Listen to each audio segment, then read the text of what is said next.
بسم اللہ الرحمن الرحیم۔ شب بارات کے 12 رکعات نفل کا طریقہ اللہ پاک یہ نماز بہت پسند ہے۔ مکمل جاننے کے لیے ویڈیو کو اینڈ تک ضرور دیکھیے گا۔ محترم ناظرین، شعبان کی 15ویں شب شب بارات کہلاتی ہے، یعنی وہ رات جس میں مخلوق کو گناہوں سے بری کر دیا جاتا ہے۔ تقریباً 10 صحابہ کرام رضی اللہ تعالیٰ عنہ سے اس رات کے متعلق احادیث منقول ہیں۔ حضرت عائشہ رضی اللہ تعالیٰ عنہ فرماتی ہیں کہ میں نے نبی کریم صلی اللہ علیہ وآلہ وسلم کو اپنی آرام گاہ پر موجود نہ پایا تو تلاش میں نکلی، دیکھا کہ آپ جنت البقیع کے قبرستان میں ہیں۔ پھر مجھ سے فرمایا، آج شعبان کی 15ویں رات ہے، اس رات میں اللہ تعالیٰ آسمان و دنیا پر نزول فرماتے ہیں اور بنی کلب کے بکریوں کے بالوں کی تعداد سے بھی زیادہ گنہگاروں کی بخشش فرماتے ہیں۔ دوسری حدیث میں ہے، اس سال پیدا ہونے والے ہر بچے کا نام لکھ دیا جاتا ہے۔ اس رات میں اس سال مرنے والے ہر آدمی کا نام لکھ لیا جاتا ہے۔ اس رات میں تمہارے اعمال اٹھائے جاتے ہیں اور تمہارا رزق اتارا جاتا ہے۔ اسی طرح ایک روایات میں ہے کہ اس رات میں تمام مخلوق کی مغفرت کر دی جاتی ہے سوائے 7 لوگوں کے۔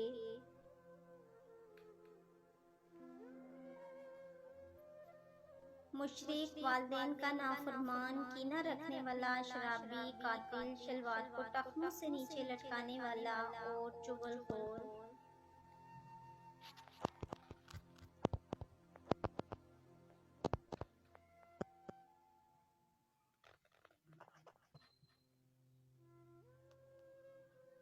شب بارات جہاں ہم دیگر نوافل کا اہتمام کرتے ہیں، بہت ساری نفل نماز پڑھتے ہیں، میری آپ سے گزارش ہے کہ شب بارات میں یہ 12 رکعت نماز نفل آپ ضرور پڑھیے گا۔ اس نماز کے پڑھنے کی بہت زیادہ فضیلت ہے اور اللہ رب العالمین کو یہ نماز بہت زیادہ پسند ہے۔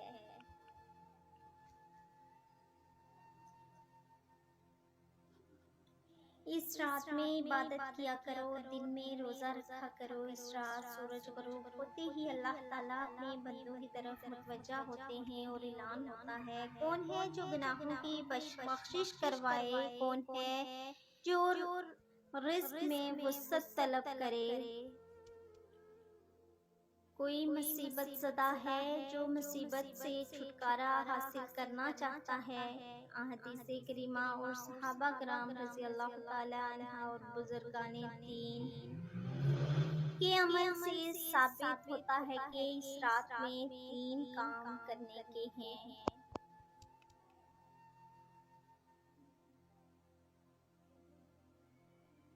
قبرستان جا کر مردوں کے لیے ایصال ثواب اور مغفرت کی دعا کی جائے، لیکن یاد رہے کہ نبی کریم صلی اللہ علیہ وآلہ وسلم ایک مرتبہ شب بارات میں جنت البقیع جانا ثابت ہے، اس لیے اگر کوئی شخص زندگی میں ایک مرتبہ بھی اتباع سنت کی نیت سے چلا جائے تو اجر و ثواب کا باعث ہے، لیکن پھول پتیاں، چادر چڑھاوے اور چراغاں کا اہتمام کرنا اور ہر سال جانے کو لازم سمجھنا اس کو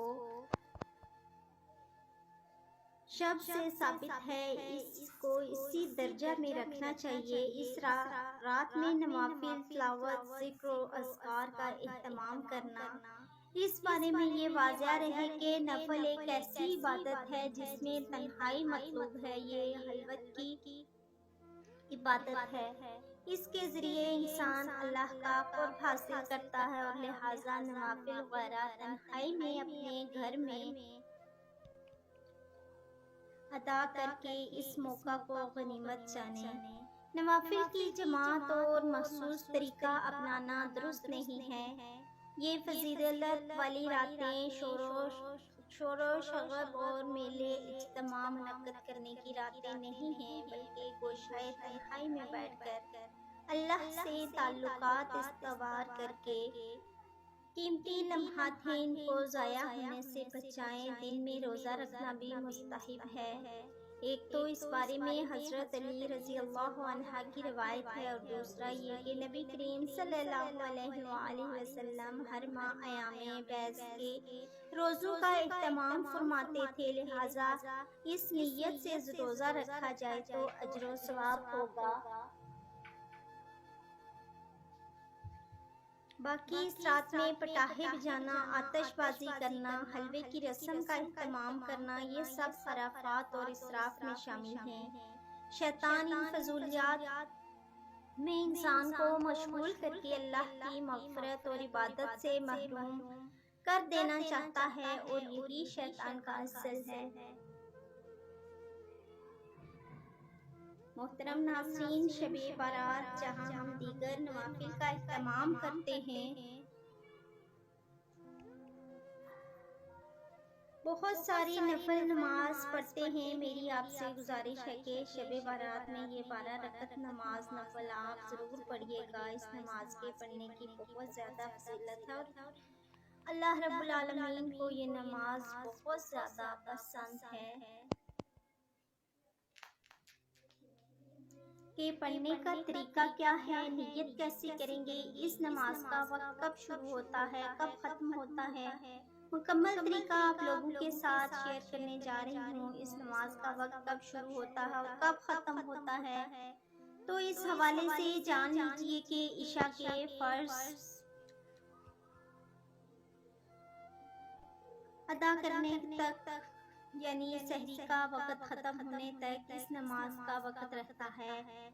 اس پوری رات میں آپ کسی بھی وقت یہ نماز ادا کر سکتے ہیں، یعنی عشاء کی نماز ادا کرنے کے بعد جیسے ہی آپ نے فرض پڑھ لیے تو اس کا وقت شروع ہو گیا۔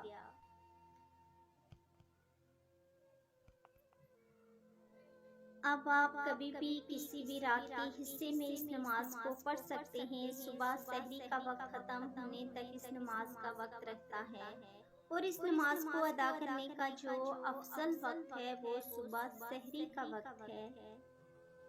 اس وقت میں یہ نوافل ادا کریں۔ کون سی صورتیں پڑھیں گے، کوئی خاص صورتیں ہیں؟ ایسا بالکل نہیں ہے۔ ویسے تو اس نماز کو پڑھنے کے بہت سارے طریقے ہیں، لیکن آسان طریقہ آپ کو بتاتی چلوں کہ 2 رکعت کر کے 12 رکعت پڑھیں آپ، یعنی 2 رکعت پڑھی، پھر سلام پھیر دیا، پھر 2 رکعت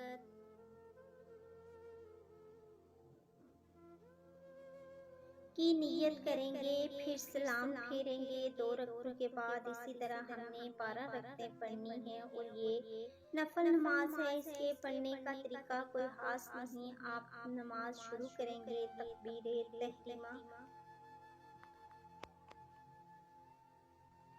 کہہ کر اللہ اکبر کہتے ہوئے ہاتھ باندھ لیں۔ سب سے پہلے ثنا پڑھیں، اس کے بعد پھر سورہ فاتحہ کی تلاوت کریں، پھر جو بھی آپ کو سورت آتی ہے، جو بھی سورت آپ کو یاد ہے، اور آپ سورت تلاوت کریں۔ مثال کے طور پر آپ کو سورہ کوثر یاد ہے تو آپ یہ سورہ پڑھ سکتے ہیں۔ اسی طرح جو سورہ اخلاص ہے، اس کی بھی آپ تلاوت کر سکتے ہیں۔ جو بھی آپ کو قرآن مجید کا حصہ یاد ہے، یا جو بھی سورت آپ کو آتی ہے، آپ تلاوت کر سکتے ہیں۔ اس کے بعد پھر رکوع کریں، رکوع سے کھڑے ہوں،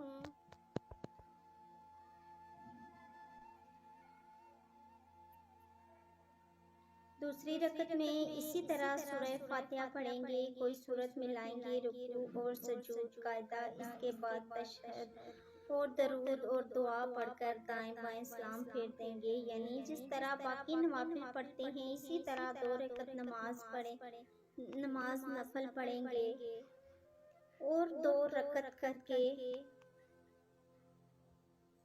پڑھیں گے، یعنی 12 رکعتیں 6 سلام کے ساتھ پڑھیں۔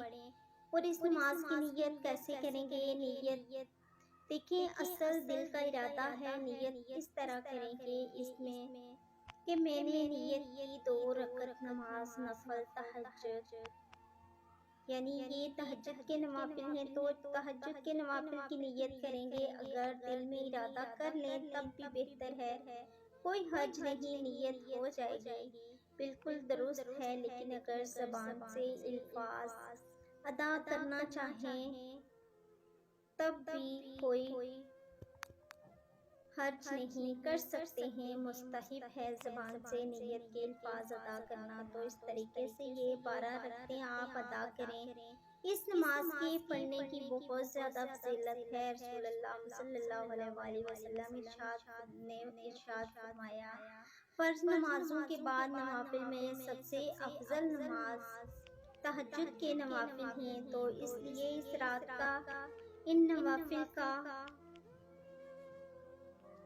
اہتمام بھی آپ ضرور کیجئے، اور بہتر ہے اور افضل وقت ہے، رات کا آخری حصہ ہے۔ رات کے آخری حصے میں اس نماز کو آپ ادا کریں۔ مجھے اپنی دعاؤں میں ضرور یاد رکھیے گا۔ دعا ہے کہ اللہ تعالیٰ میرا سنانا، آپ کا سننا اپنی بارگاہ الہی میں قبول و منظور فرمائے، آمین ثم آمین۔ پیارے دوستو، ہماری حوصلہ افزائی کے لیے چینل کو ضرور سبسکرائب کریں۔ اللہ حافظ۔